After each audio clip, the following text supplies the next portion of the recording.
On a tous déjà ressenti ça, non? Ce moment où on a une certaine somme d'argent de côté, une réserve, et on est là, un peu paralysé. On se dit, est-ce que c'est trop? Est-ce que ce n'est pas assez? C'est quand le bon moment pour l'investir? C'est un vrai casse-tête. Eh bien aujourd'hui, on va voir comment transformer ce surplus de liquidité, qui est souvent une source d'hésitation, en une vraie opportunité. Pour commencer, cette citation de Ray Dalio est juste parfaite. Trop de liquidité mal utilisée est aussi dangereux que pas assez. Ça remet tout de suite les choses en perspective, pas vrai? D'un coup, l'excès de cash n'est plus vu comme une sécurité, mais bien comme un risque potentiel. Et ça nous amène directement à cette question qui peut paraître un peu paradoxale. Est-ce qu'avoir trop de sécurité, ça peut devenir risqué? C'est exactement ce qu'on va creuser ensemble.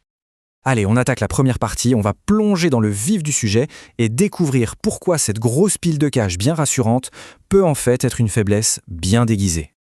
Parce qu'il faut bien comprendre une chose, garder trop de cash, ce n'est pas du tout une action neutre. Au contraire, ça travaille activement contre les objectifs qu'on peut se fixer. D'abord, ça ralentit la progression vers l'autonomie financière.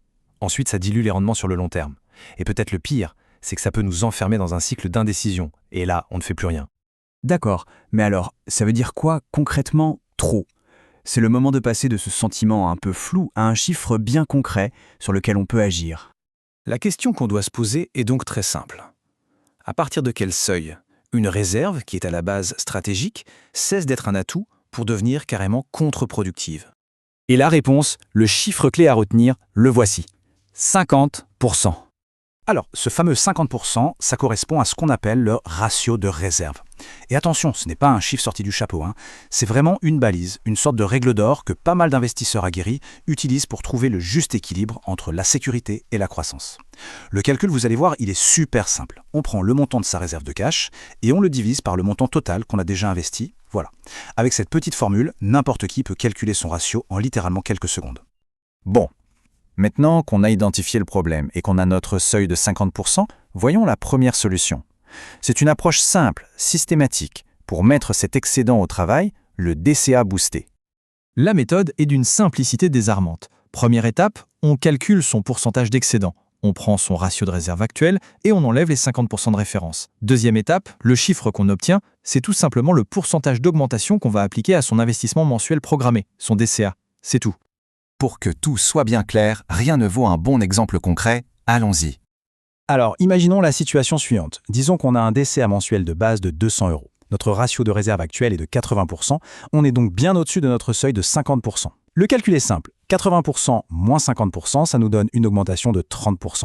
On applique ces 30% à nos 200 € et voilà, notre nouvel investissement mensuel passe à 260 €. C'est logique, c'est proportionné et ça permet de réduire l'excédent progressivement sans tout risquer d'un coup. Ok, passons maintenant à une deuxième solution. C'est une stratégie un peu plus fine, plus avancée et complètement optionnelle pour ceux qui veulent vraiment optimiser et saisir les opportunités du marché, le Smart DCA. L'idée derrière le Smart DCA est assez simple en fait. On va investir de manière encore plus agressive quand le marché baisse, quand les prix sont plus attractifs. Mais, et c'est ça qui est malin, cette accélération, elle ne se déclenche que si on a un excès de réserve. Pas d'excès, pas d'accélération. Et voici comment ça marche concrètement avec un système de paliers.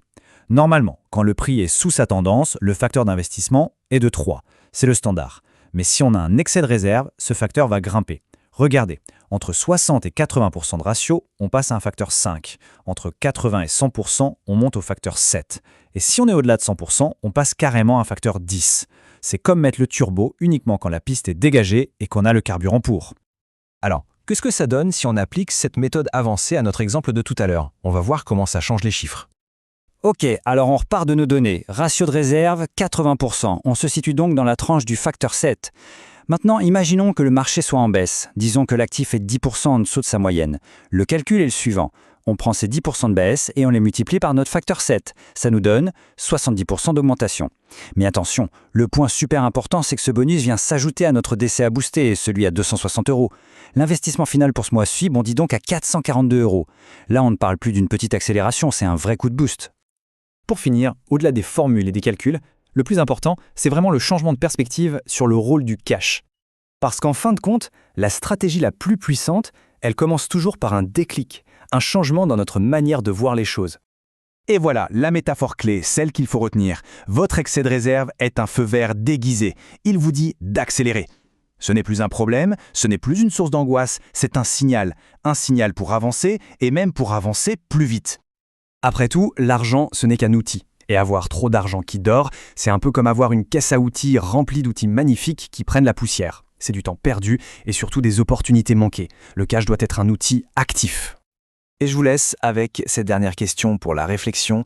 Cet argent de côté, est-ce un filet de sécurité ou est-ce que c'est devenu un frein à main? Comme souvent, tout est une question d'équilibre.